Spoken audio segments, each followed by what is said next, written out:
Hello, I am live. I hit the go live button and I am here.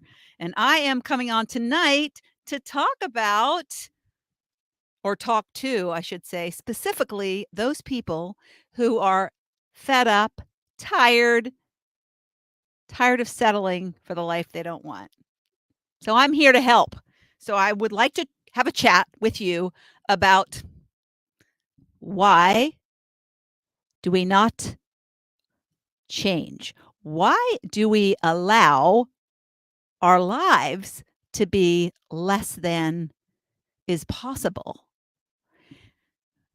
A lot of it's in our head. I know that. I've been there. I've done that. So you're speaking to somebody who understands. And so I'm just wanted to share. First of all, I'm streaming live to 3 places. I am streaming to my Ignite Your Second Half Soul Facebook group. It's a private Facebook group where I've been conducting free training over the past week and a half. I am going live on my YouTube channel and I'm going live on my Facebook page. So you could be watching me from any of these places. So if you are here joining me, say hello, please. Say hello and tell me where you are from, because I'd love to know. Love to know who's here with me tonight. So one of the things that I've realized is, and I think this is interesting, and I did a story on social media about it today, just a 60-second story. It's hard for me to talk for just 60 seconds, but I did it. But it's about a pattern I've noticed in my life where I make big changes in October. And I'm launching the Second Half Spark School. I'm opening enrollment for my school again, but I haven't done it in October for 3 years. I did it in October 3 years ago, and the people that came in that group had such amazing transformations. I mean, everybody who does the work has amazing transformations, but I remember that group did really well who came in October, and we often think, "Oh, we're winding down. It's nearing the end of the year. Let me coast." Or, "Yeah, I'll wait till January." I mean, do you do this? Like Thanksgiving and Christmas, like everybody goes on a diet in January because they're so busy eating in November and December. I also think this is true with our own personal life and goals we've set, and we're like, "Oh, okay, I didn't hit my goals. I'll just wait." They don't notch it up a gear and try to get stuff done and finished and make really big changes.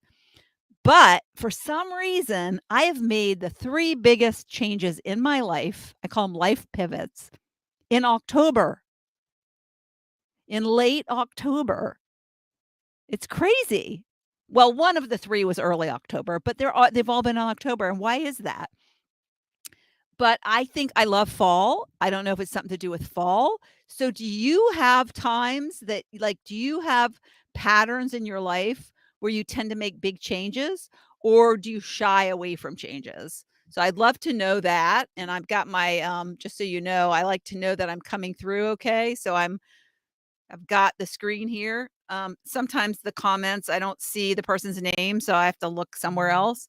So I'd love to know if you make changes at certain times of the year, or if you coast. Your tendency is to coast till the end of the year, but you have no idea what you can do before the end of the year. You have no frigging clue what is possible and what I've seen possible that people can do in a very short period of time to change their life for the better. And just because we're getting older doesn't mean we should slow down and stop living life to the fullest.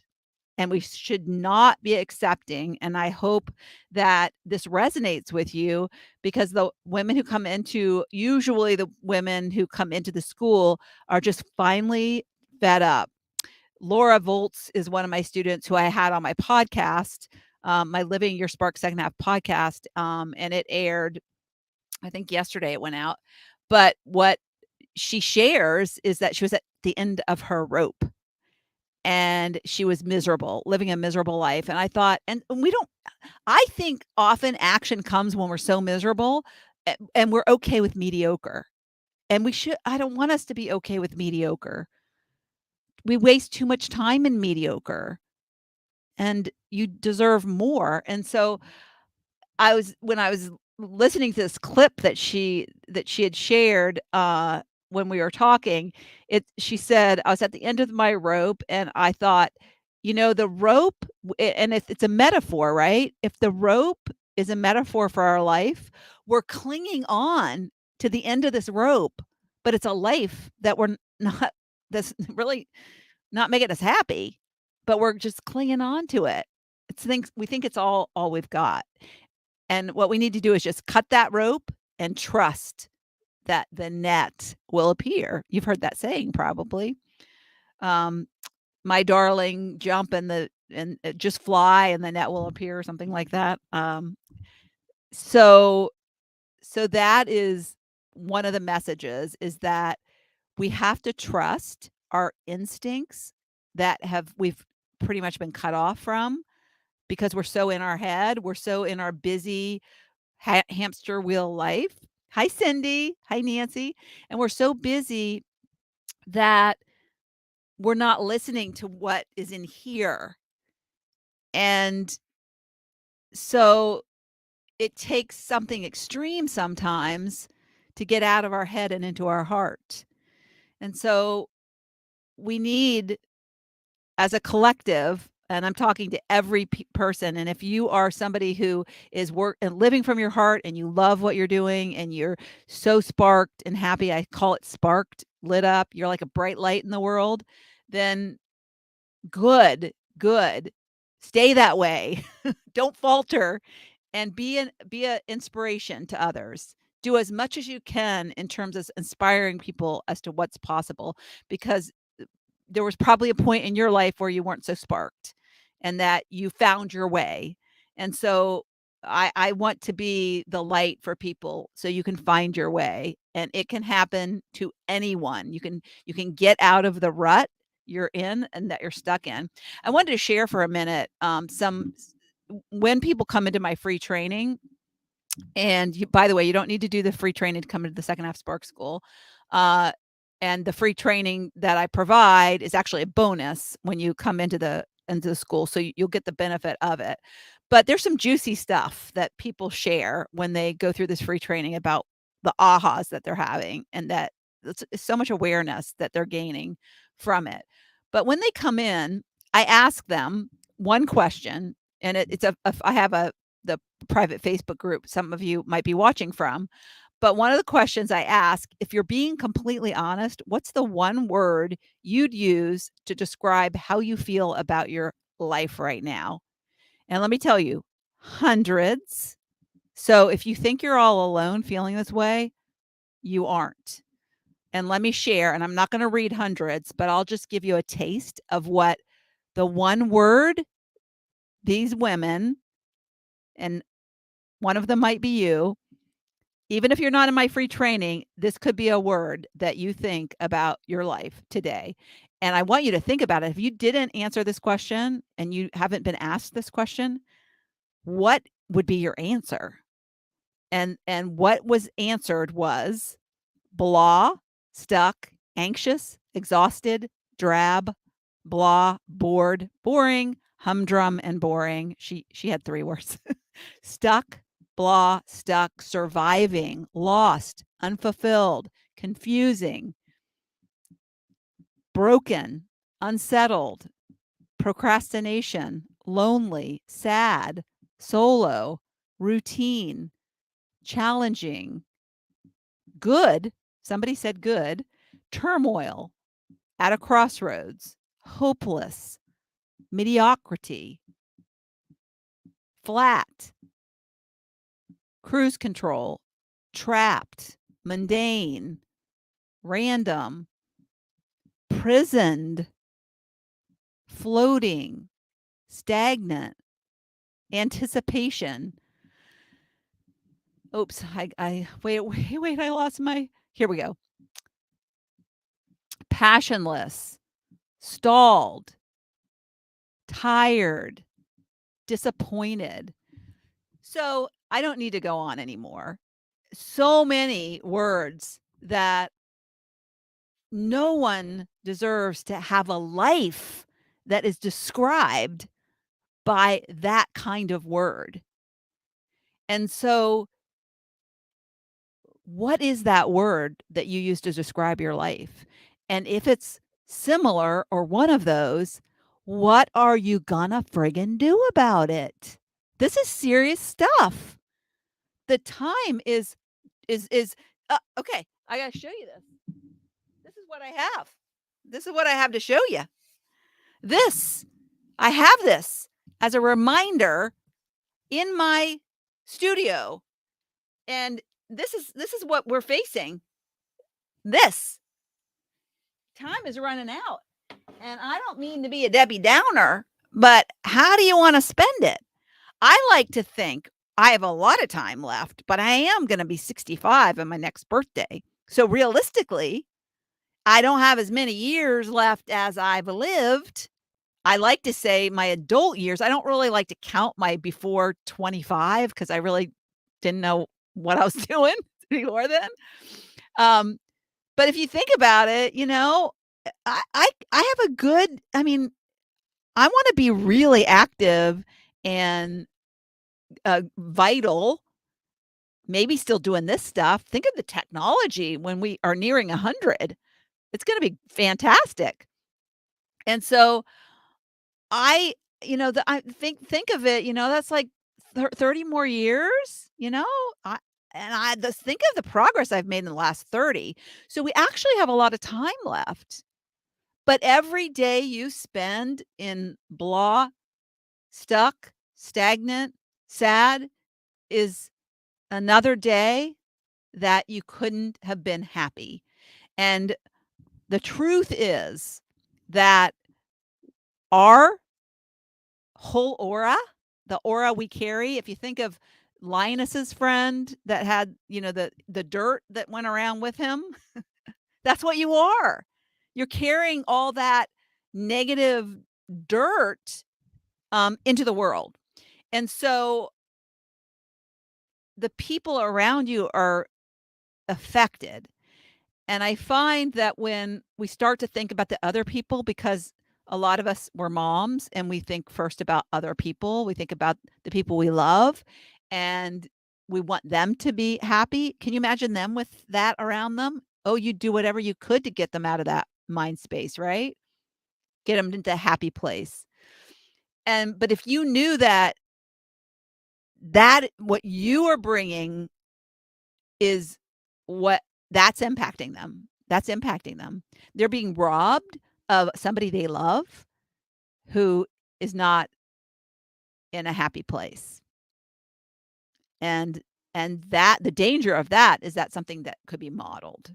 And so the second half Spark School is something that I created based on my personal experience of flailing around, feeling passionless, feeling I could have described my life as passionless for many years. For many years and stuck definitely and scared, and settling. So all those words, yes. And so it took me quite some time to figure out what happiness looked like that came from within, internally. And part of it was figuring out who I really was and believing I was capable of more and also understanding what I'm here to do. And so I think it's twofold. I think we get caught up in this world and trying to please other people that we lose ourself. So we've lost our who we really are, and that's part of what I go through in the training is what can happen when you're not living authentically. And living authentically is not just like smiling and being positive. It's like speaking your truth and not being afraid to demand a happier life. And so if you are not happy, if you're one of your words describes you is the sad person and stuck person, there's some inauthenticity going on. And so that's the first thing is to find your way back to who you really are because she's there inside and you just have to reconnect with her. And the second is to find out what it is you love. What it is that makes you wanna get up in the morning excited. So many I hear, "Oh, I have no energy and I'm not motivated. I just can't get off the couch."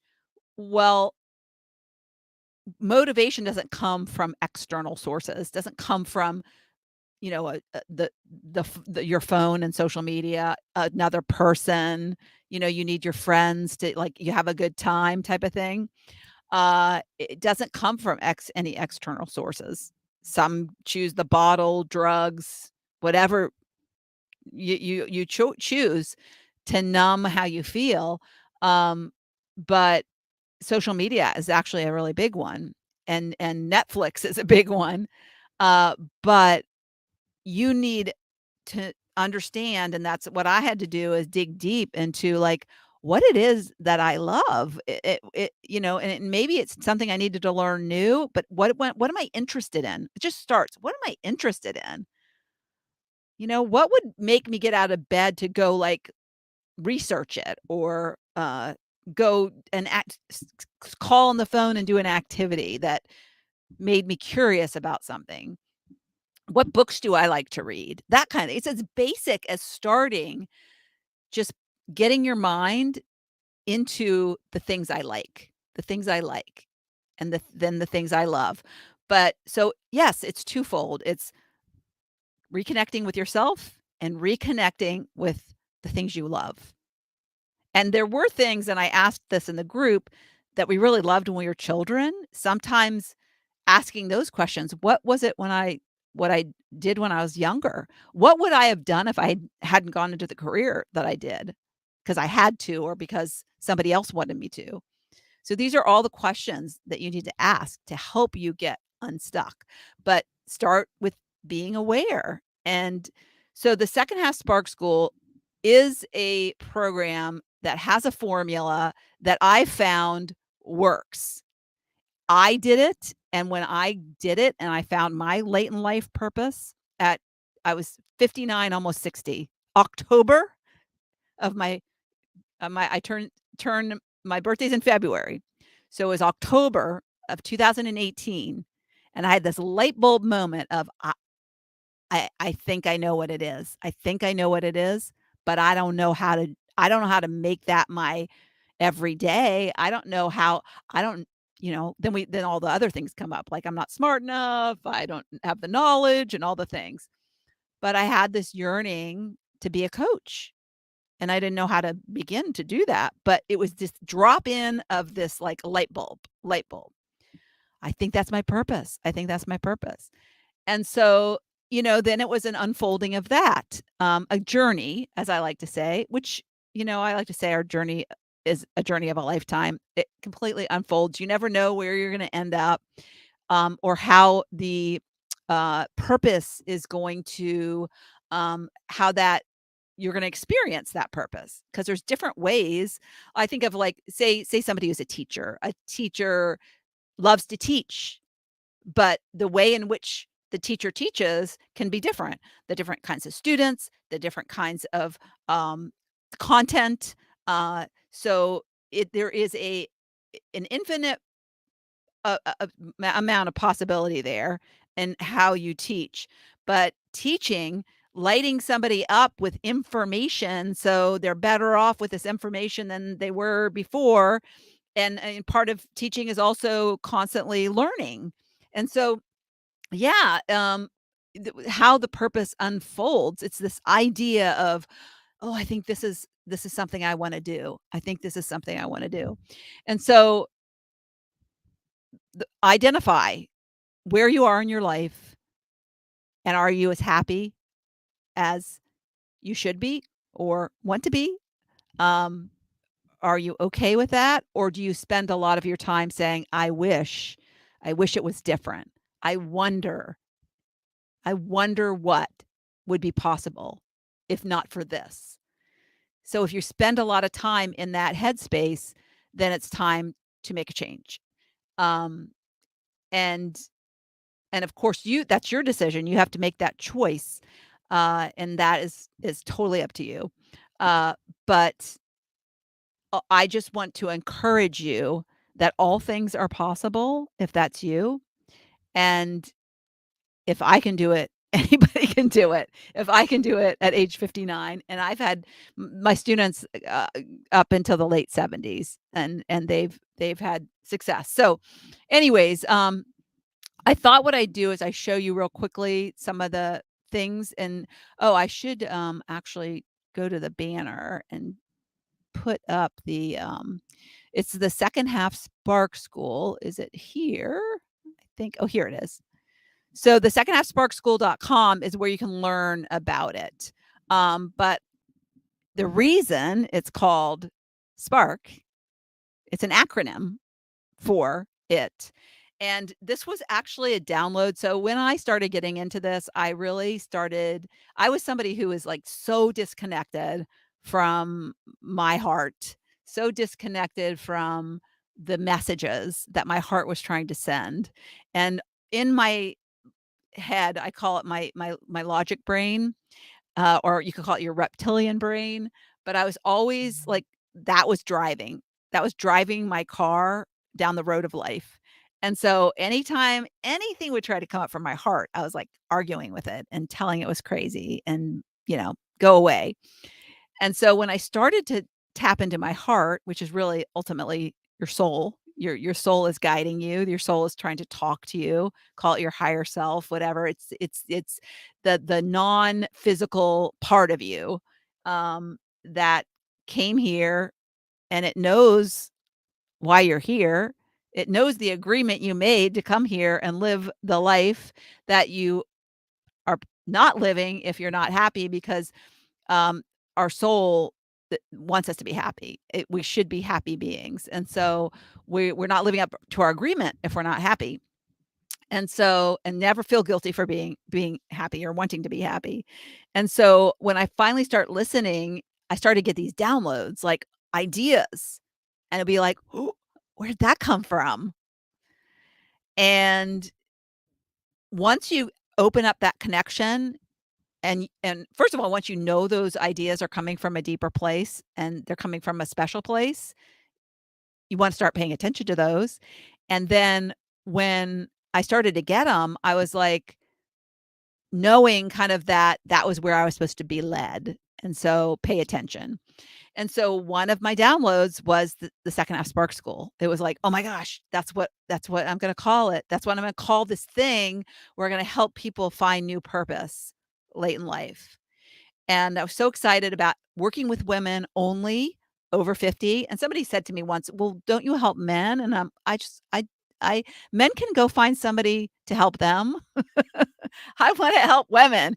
There's something about a room full of women, and it just would change the dynamic if men were invited in. And so for all you men who wanna get sparked, great. I'm so happy that you wanna do that, but you have to go find somebody else to help you. And so I can give you a couple of names. I know some great coaches.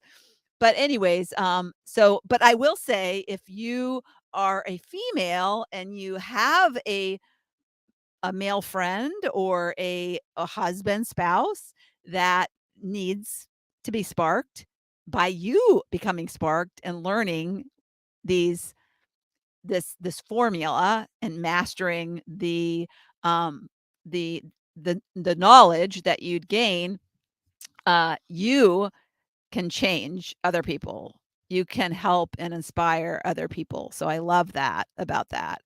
So anyways, if you want to know what the acronym stands for, that's actually the modules inside the course.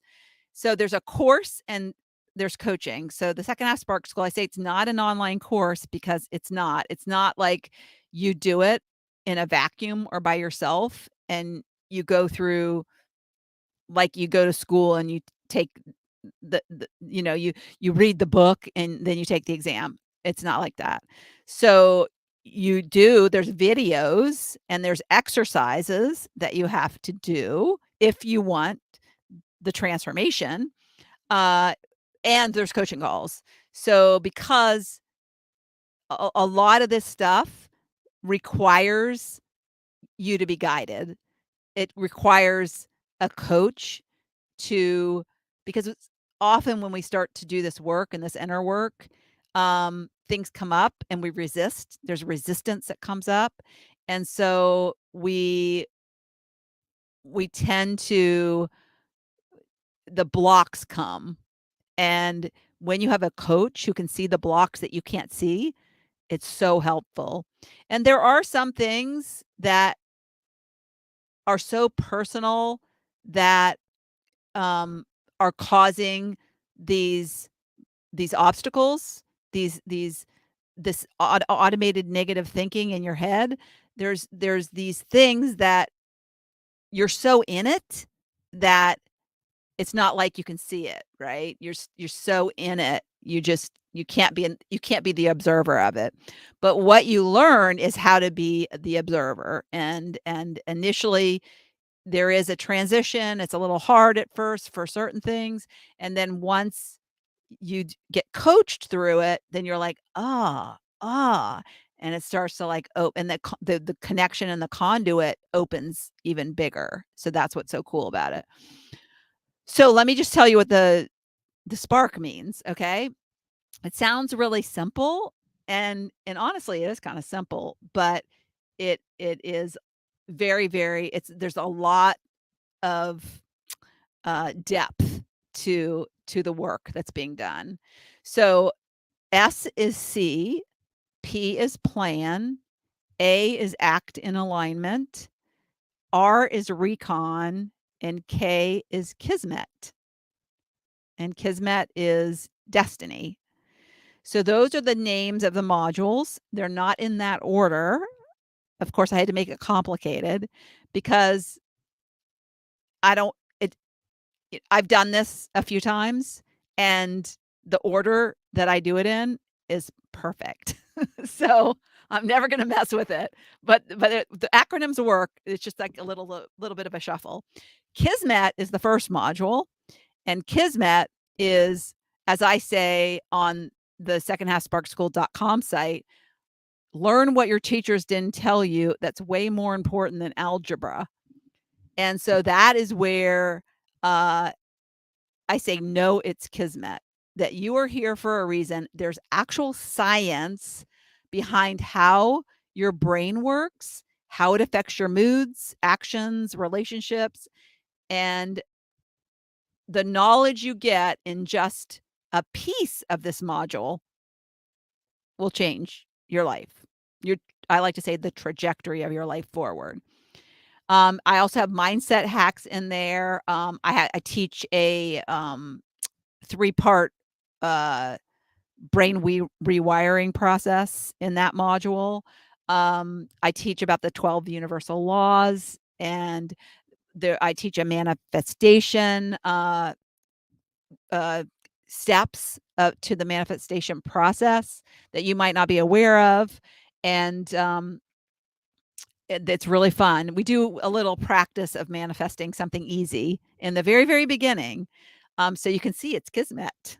But there, it's also where you learn about the faith of trusting that you are here for a reason and that you have messages coming through. So learning the science about that is really, really cool. So some studies and things that have proof of for the skeptics. I like to start with that because there's so many skeptics, me being one. It's like, show me the proof. All right, so that is the K of spark is the first one, kismet. Um, then the next one is recon, and recon is, and I came up with this name because it's it's really the reconnaissance of the enemy within. That's what I like to call it. So it's like you're on a recon mission to find the enemy within, but you are your own enemy. So you're going to learn about uh, what that enemy is doing to ruin your life, honestly. And so it's deepen your knowledge about who you really are and what makes you tick when all the ego-based identities are stripped away. And what's unique about you? You are the unique snowflake. So what it is about you, I think often we forget that we are very, very unique. We forget we don't even most of us know what our gifts are because we think our gifts have to be this big thing, but you have gifts, and some are untapped and some are unrealized. You don't even know what they are. And so that's where we do a lot of work. We do personality tests. There's another great test I do that shows what your DNA is for the work you love. And a lot of times we think the work that we love is the work that we're skilled at.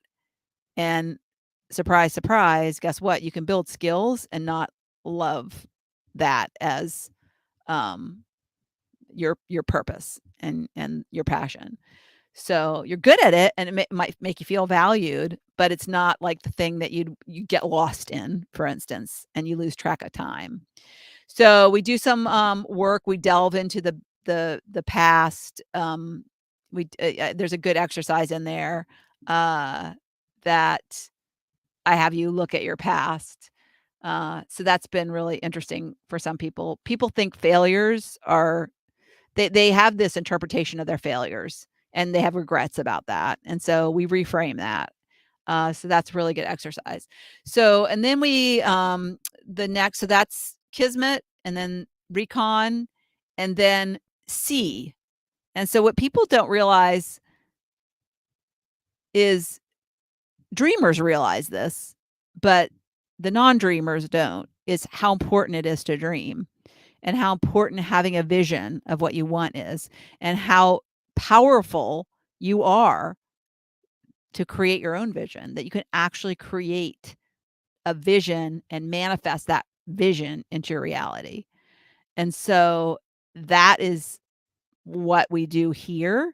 And if you're a sports fan, you probably know that a lot of very successful athletes envision they're winning shots, they're winning strokes, they're winning forehands, the metal being put around their neck.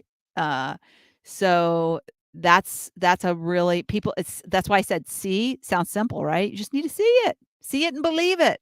It's a quote.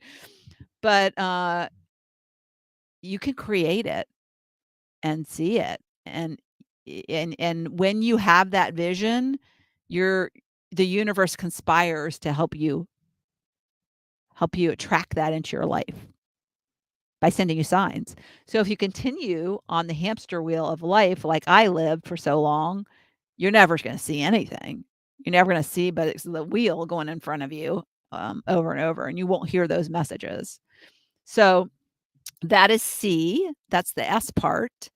And then plan. And this is a mistake a lot of people make because I think that planning's kinda gotten a bad rap because I think people think, and I've found this to be true, for the overwhelmed wingers, I call them, they wanna be spontaneous, and so they think planning's gonna pin them down, and they have this they have more of a desire for freedom, and if you have a plan, then it kinda boxes you in, so they think. But actually, the overwhelmed ringer, if they have a simple plan, it stops the overwhelm, and so many of us in this culture are overwhelmed and unfocused, and we feel so unproductive. And we just can't get it all done in our list. It's just like rabbits. It keeps multiplying. And so having a plan, and if you make it simple, it just provides some structure. And it really provides a sense of, wow, I'm making progress. It really changes how you feel about, where you are and how much can be done, and it's a good feeling. So, I created a planning system, it's called the Spark system. Guess that all lines up, right? But the Spark system, for me, I spent about 6 months trying all these different planners, And because I like to plan, but I was never planning my personal mission or life or anything. It was always like planning for my job, which wasn't making me passionate. And so when I started to want to figure this out, I was like, I started dabbling, following people like Brendan Bouchard and people. He had a planner. I have it in my drawer right here. It was intense. Didn't like it. I like him. I love him, but didn't like his planner. It felt to me like it was like I had to write an essay every night before I went to bed. But I tried all these different systems and spent about over $100 on the different ones, and I ended up taking my favorite things and dumbing it down to the simplest thing that I wanted to do without taking up too much time, but found myself feeling so much more energetic and focused and productive than I'd felt for so long. And so, yeah, it's a system that I created that's simplistic, but it works, and it helps people who are averse to planning start to incorporate that. And it's something that would will definitely change your life if you're not somebody who plans. If you're somebody who plans, then, I don't know how much time you're spending on it. It could help free up some of your time if you overplan, and it could also maybe you're not planning the right things because a lot of planners, people who plan, they're planning the wrong things like me, and they're not planning the things that light them up. So it's very focused on planning the right things that light you up. And we do a lot of wishing. So we do some wishing, and uh, that is part of, I'm not sure if it's in the uh, C or in the planning, but we do some wishing. And I tell you, a lot of people have a hard time wishing for things or writing down desires because they haven't thought about themselves. They've spent their life taking care of other people and making sure other people's desires are met. And so it's hard for some people without guidance. I had a student and she could not for the life of her put down any wishes. It was a chores list. Every time she sat down, it was a chores list. And there was a lot of work to be done because she couldn't access that part of her brain that would allow her to think for like, just to, like, dream big dreams, limitless things, not, like, taking out the trash, not cleaning the basement, not spring cleaning her closet, not, you know, getting the photo album straightened out. But yeah, it can be that extreme to just try to dig deep to see what it is you wanna dream about. And so we did do the planning and then the act and alignment. This is really important too, that and I think in the beginning, I called it just action, but it's so much more than just action because everyone who's stuck and living a mediocre life is acting. They're all, like, taking action. Well, not the right action, but doing. They're in a state of doing. They're doing things. They're doing scrolling on social media, they're doing watching TV, they're doing probably a lot for other people, doing.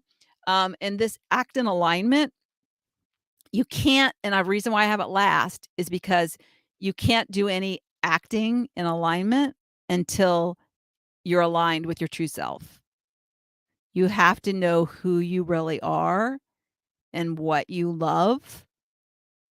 And when you're aligned with that true self and the things that light that true self up, then you're in alignment.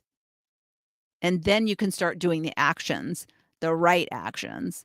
So that's kind of what it's all about is that acting in alignment is the key that kind of brings it all together.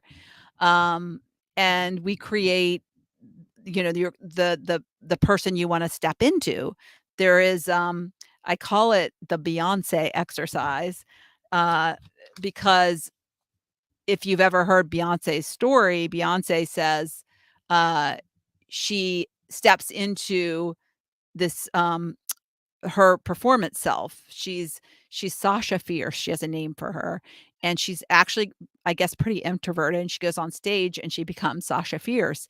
And so it's the person that you dream of being once you have